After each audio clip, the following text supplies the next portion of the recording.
Assalamualaikum warahmatullahi wabarakatuh. Kami dari kelompok 4 akan mempresentasikan mengenai aplikasi yang kami buat dengan mengimplementasikan konsep OOP. Di sini kami membuat aplikasi koleksi kata yang merupakan aplikasi peminjaman buku. Selanjutnya, kami akan menjelaskan mengenai aspek-aspek yang telah diimplementasikan pada aplikasi kami. Namun sebelumnya izinkan kami untuk memperkenalkan diri terlebih dahulu. Saya Nisrina Wafa Zakia dengan NIM 221111025. Saya Fauzan Laksana dengan NIM 221511010. Saya Novel Safi Sumantai dengan NIM 221511024. Saya Brahmantian dari Baja Bagus Santoso dengan NIM 225111006. Baik, yang pertama, saya akan menjelaskan mengenai deskripsi singkat aplikasi yang telah kami buat.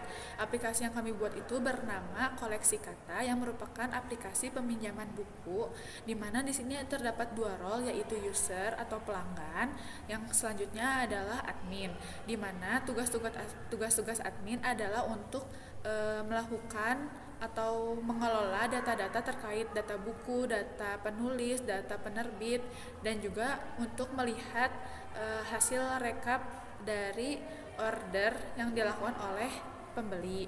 Sedangkan untuk dari sisi pembelinya, pembeli dapat meminjam suatu buku dengan jarak waktu tertentu dan langsung melakukan pembayaran. Baik, selanjutnya saya akan menjelaskan mengenai 9 prinsip GRASP atau General Responsibility Assignment Software Patterns, di mana 9 prinsip ini adalah kumpulan prinsip-prinsip desain perangkat lunak yang membimbing pemilihan tanggung jawab dan peraturan dari setiap kelas dalam basis. Yang pertama adalah prinsip Information Expert, di mana Information Expert ini adalah tanggung jawab yang diberikan kepada kelas yang memiliki informasi yang diperlukan untuk memenuhi tanggung jawab tersebut. Nah, dalam konteks Laravel atau ORM, pada umumnya ini seringkali mencerminkan hubungan antar model atau entitas.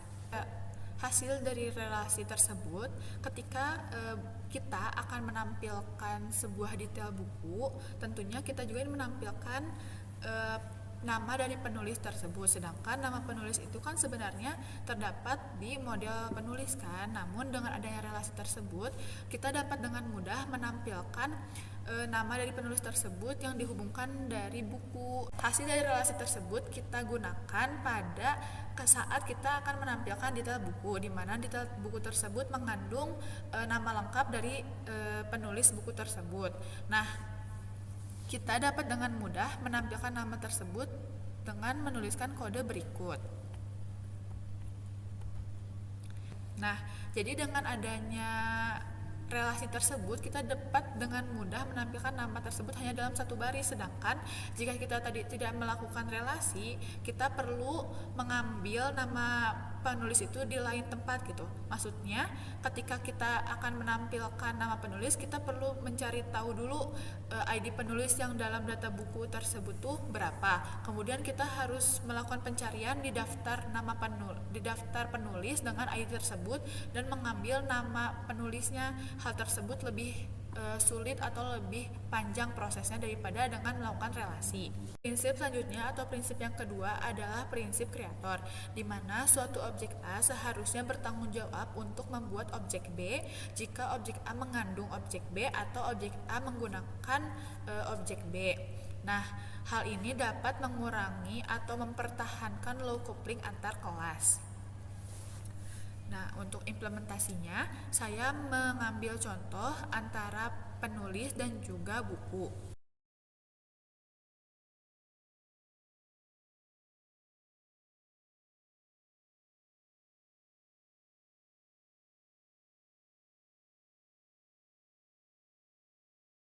Jadi, hubungan antara penulis dan buku adalah di mana buku ini mengandung data dari seorang penulis tersebut. Nah, Hal ini pada prinsip kreator itu mempertanggungjawabkan model penulis sebagai pembuat objek buku. Jadi di dalam model penulis itu memiliki fungsi yang bernama tambah buku penulis. Tambah buku penulis ini berfungsi untuk menambahkan daftar buku ke dalam database atau membuatkan objek dari model buku. Nah, function ini akan dipanggil ketika di dalam controller buku. Tahapannya adalah mencari penulis yang diinginkan dengan melakukan find berdasarkan ID penulis yang sudah diinputkan oleh user. Kemudian objek penulis tersebut menjalankan fungsinya tambah buku penulis yang disimpan ke dalam variabel buku untuk kemudian akan ditampilkan di halaman indeks. Selanjutnya adalah prinsip controller. Prinsip controller ini tetap menetapkan tanggung jawab ke kelas yang memiliki pengontrol sistem.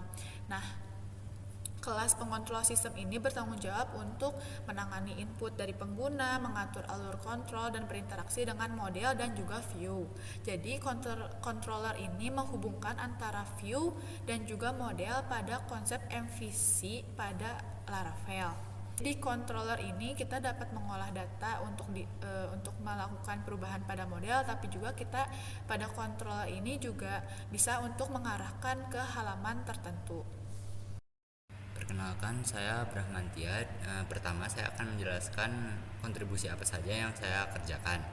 Yang pertama yaitu saya membuat CRUD penerbit. Lalu kedua saya membuat log peminjaman.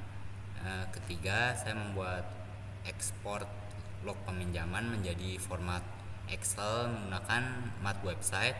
Yang keempat saya membuat autentikasi untuk user dan admin seperti login, logout, dan register. Oke, saya Noval Safi Sumante. Di sini saya akan menjelaskan tentang kontribusi yang saya lakukan. Untuk pertama, saya membuat code generate dan juga saya membuat register user dan juga bagian SIDA yang dimodifikasi dengan menggunakan Vehicle untuk mengisi data tabelnya. Ini saya akan memaparkan tugas-tugas yang saya kerjakan. Jadi saya itu mengerjakan yang pertama itu ada mencoba diagram data tabel. Selanjutnya saya juga membuat CRUD penulis. Lalu saya juga membuat CRUD buku di bagian tampil-tampilnya saja, seperti tampil buku dan tampil list bukunya yang diagram data tabel tadi.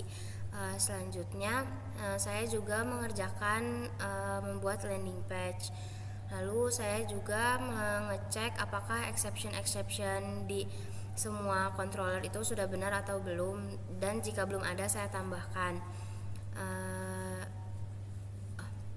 Lalu saya juga membuat use case skenario untuk proses transaksi pada aplikasi kami. Kontribusi saya pada pembuatan aplikasi ini, yang pertama saya membuat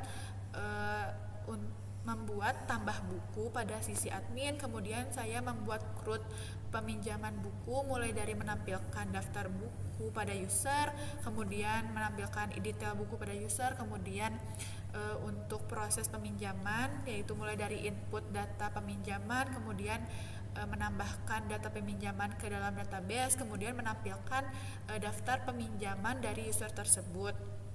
Kemudian saya juga mengimplementasikan log pada aplikasi ini. Kemudian saya mengimplementasikan 3 prinsip GRASP, yaitu kreator, information expert, dan juga controller. Dan selanjutnya saya juga yang melakukan pembuatan file migration dari database aplikasi ini. Selanjutnya saya akan menjelaskan mengenai logging pada konsep OOP. Jadi logging itu adalah proses mencatat informasi atau pesan saat program berjalan. Nah, tujuannya menggunakan logging ini, kita dapat mengetahui atau memahami apa yang terjadi di dalam aplikasi selama aplikasi dijalankan. Nah, sebenarnya pada Laravel log itu sudah disediakan, namun di sini saya membuat suatu kelas baru untuk melakukan log tersebut. Nah, jadi log ini memiliki beberapa level. Di antaranya itu info, error, emergency, alert, critical, dan main warning. Nah, level-level ini tuh digunakan sesuai kebutuhan bagaimana pesan itu akan disampaikan. Nah, hasil-hasil log yang telah kita buat akan disimpan ke dalam suatu file yang berextension log. Nah, pada aplikasi kami itu kami membuat file log ini berdasarkan tanggalnya.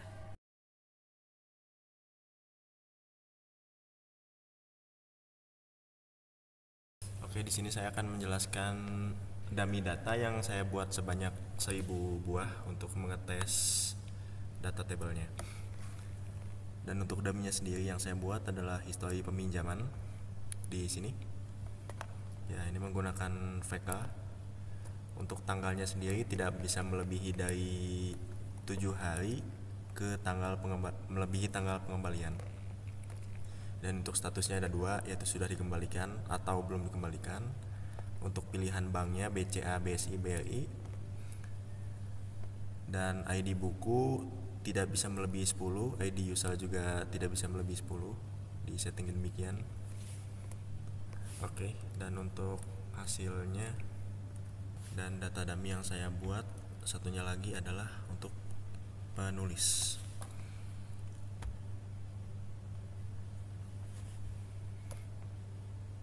Oke, di sini ya, nama, domisili, tanggal lahir, email, dan juga tanggal dibuat di batas membuat 1000.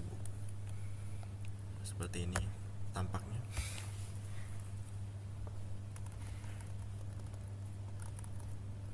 Ya, dan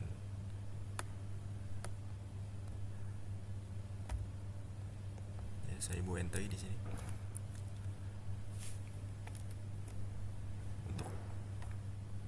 Untuk dummy data mungkin sekian. Terima kasih.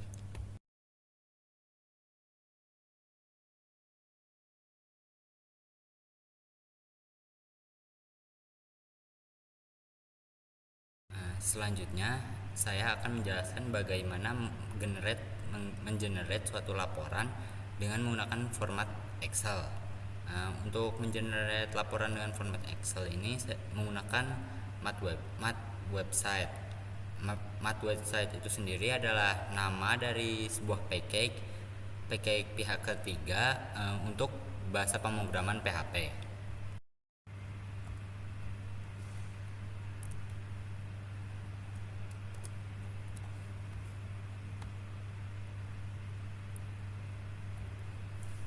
Selanjutnya ini kode untuk ekspor peminjamannya. Saya membuat ekspor dengan kelas ekspor peminjaman dengan implementasi form collection dan with heading. Form collection ini untuk mengambil datanya, dan with heading agar mengekspor dengan ada heading pada Excel-nya. Ya, di sini mengambil data histori peminjaman dengan relasi user dan juga buku. Lalu di sini untuk ekspornya ID pesanannya dari ID peminjaman, nama peminjaman itu user, lalu namanya agar tidak ID-nya kan, untuk foreign key-nya biar tidak keluar ID foreign key-nya, jadi menggunakan seperti ini. Sama juga seperti judul, yaitu buku judul ini agar menampilkan judulnya bukan bukunya, ID bukunya. Lalu tanggal peminjaman, tanggal pengembalian, dan total bayar. Dan ini untuk headingnya tadi, jadi agar ada heading ID pesanan, nama peminjam, judul buku, tanggal peminjaman, tanggal pengembalian, dan total bayar. Ya. Untuk generate file laporan Excel-nya pertama itu harus login menggunakan akun admin untuk mengakses halaman admin. Lalu pergi ke log peminjaman dan Di sini saya akan menjelaskan tentang CRUD, data master, dan juga exception-nya. Jadi di sini saya akan menjelaskan tentang CRUD bukunya. Pertama di sini ada untuk create bukunya, yaitu tambah buku. Nah, jadi di sini tuh sudah memakai exception try catch. Nah, di sini tuh ada proses validasi si data bukunya. Nanti yang akan kalau error, dia akan ditangkap di cache-nya dan akan di return ke halaman buku tambah buku lagi seperti itu. Lalu di sini ada untuk memproses file cover bukunya.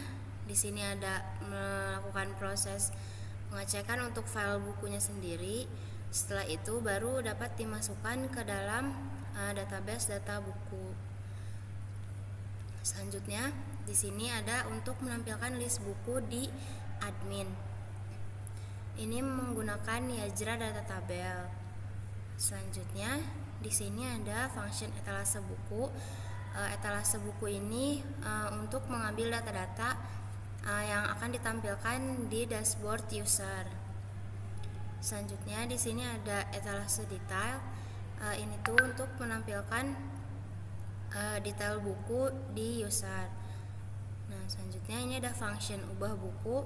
Ini untuk update-nya atau edit bukunya. Nah, kurang lebih sama dengan tambah buku, hanya saja di sini dia akan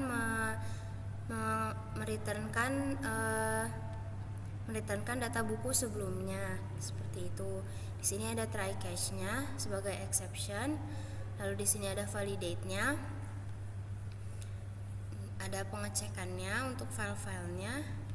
Lalu di sini ada untuk mengupdate data bukunya. Nah, di sini akan ditangkap oleh cache kalau misalkan error dan direturnkan ke page edit buku. Selanjutnya ada function buka buku. Jadi di sini ini tuh function yang digunakan ketika admin ingin melihat file bukunya itu seperti apa. Lalu di sini ada function detail. Jadi function detail ini adalah untuk menampilkan detail data bukunya. Jadi di list itu kan tidak semua data bukunya ditampilkan, makanya kita perlu detail buku. Selanjutnya ada function hapus buku. Jadi create buku ini hanya bisa dilakukan oleh admin seperti yang create, update, delete, dan read list bukunya yang banyak. Kalau misalkan dari sisi usernya beda lagi, seperti yang tadi dibedakan functionnya, yaitu ada etalase detail dan etalase buku seperti itu.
Jadi dengan menggunakannya Jira tabel di tampilannya juga kita dibantu. Jadi kita nggak perlu untuk menambahkan fitur-fitur seperti search, sort, lalu pagination karena di data tabel Yajra ini sudah disediakan. Lalu tampilannya juga lebih rapi. Misalkan di sini kita coba untuk search. Nah, di sini fitur search-nya juga sudah berfungsi. Lalu kita bisa sorting berdasarkan domisili, nama lengkap, dan yang lainnya. Action ini emang dimatikan untuk sortingnya sehingga emang tidak bisa di sorting. Selanjutnya di sini juga pagination-nya sudah bekerja seperti itu. Nah, jadi kegunaan dan Yajra itu seperti itu. Selanjutnya ada juga keuntungan dari menggunakan Yajra tabel ini. Karena Yajra tabel itu dapat membuat pengolahan data menjadi lebih efisien karena package ini menggunakan konsep server side pagination yang berarti hanya sebagian data yang diperlukan untuk ditampilkan pada halaman tertentu yang akan diambil dari database, jadi nggak langsung semuanya diambil. Ini membantu untuk mengoptimalkan kinerja aplikasi, terutama ketika berurusan dengan jumlah data yang sangat banyak. Hal tersebut juga akan berpengaruh untuk mengurangi beban server sehingga waktu yang diperlukan sistem untuk merespon akan lebih singkat. Selanjutnya saya akan menjelaskan tentang use case skenario dari proses transaksi di aplikasi kami. Jadi use case name-nya itu transaksi peminjaman buku, scope-nya itu adalah aplikasi koleksi kata, yaitu aplikasi peminjaman buku kami. Selanjutnya levelnya itu user goal dan primary aktornya adalah user. Stakeholder interest-nya user ingin meminjam buku. Selanjutnya ada precondition. Preconditionnya adalah user sudah login dan memiliki hak akses sebagai user. Dan yang kedua adalah data buku tersedia. Selanjutnya success guaranteenya, user dapat membuka file buku selama masih dalam rentang tanggal penyewaan. Yang kedua ada data buku yang dipinjam dapat dilihat pada page my book. Ini adalah main success skenario. Jadi langkah-langkah ini adalah langkah-langkah untuk mencapai sukses guaranti. Yang pertama, aplikasi menampilkan data buku yang dapat dipinjam pada page dashboard user. Selanjutnya, user mengklik tombol baca pada buku yang ingin dipinjam. Selanjutnya, nomor 3, aplikasi menampilkan page yang berisi form data peminjaman dengan judul buku dan harga harian buku sudah default terisi sesuai dengan buku yang dipilih. Dan form yang dapat diisi adalah lama sewa dan nama bank yang akan digunakan untuk membayar. Selanjutnya, nomor 4, user mengklik tombol checkout untuk menyelesaikan proses input data peminjaman. Nomor 5, aplikasi menampilkan alert konfirmasi checkout. Nomor 6, user mengklik tombol ya checkout. Di sini ada pilihan lain, yaitu jika misalkan user mengklik tombol tidak, aplikasi tetap berada pada page form data pengajuan. Sedangkan jika user mengklik tombol iya checkout, aplikasi akan menyimpan data peminjaman ke database histori pinjaman. Selanjutnya, aplikasi akan menampilkan kode bayar. Selanjutnya, user mengklik tombol OK. Selanjutnya, aplikasi akan mengarahkan user ke page dashboard user. Tadi extensionnya yang telah saya sebutkan jika user mengklik tombol tidak. Ada juga extension yang menyatakan jika data buku tidak tersedia pada proses pertama. Jadi aplikasi akan menampilkan bahwa tidak ada buku yang tersedia. Selanjutnya ada data variation list, yang digunakan adalah data buku dan data peminjaman. Lalu frekuensi of occurrence-nya, proses ini dapat dilakukan berkali-kali oleh semua user ketika ingin membeli buku. Sekian dari saya.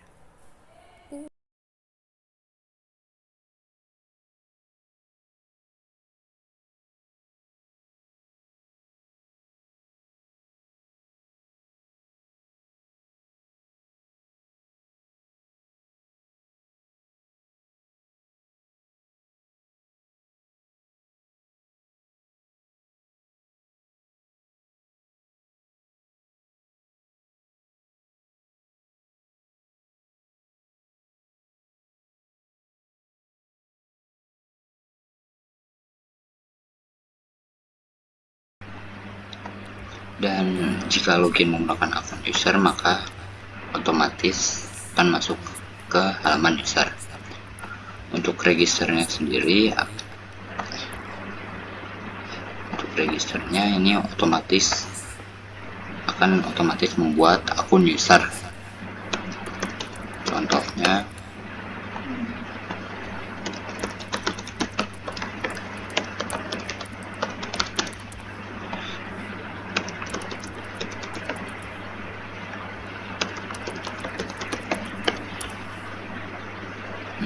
ya, setelah registrasi otomatis redirect ke halaman user, karena untuk admin tidak dapat melakukan registrasi, hanya user saja.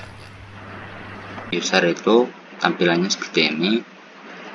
Di sini ada list buku yang dapat dipinjam, dan juga ini untuk tampilan buku yang sudah dipinjam. Ini untuk loginnya. Di sini login menggunakan role yang admin, maka otomatis masuk ke halaman dashboard admin. Ya, selanjutnya saya akan menjelaskan role access. Pada aplikasi ini terdapat dua role, yaitu user dan admin.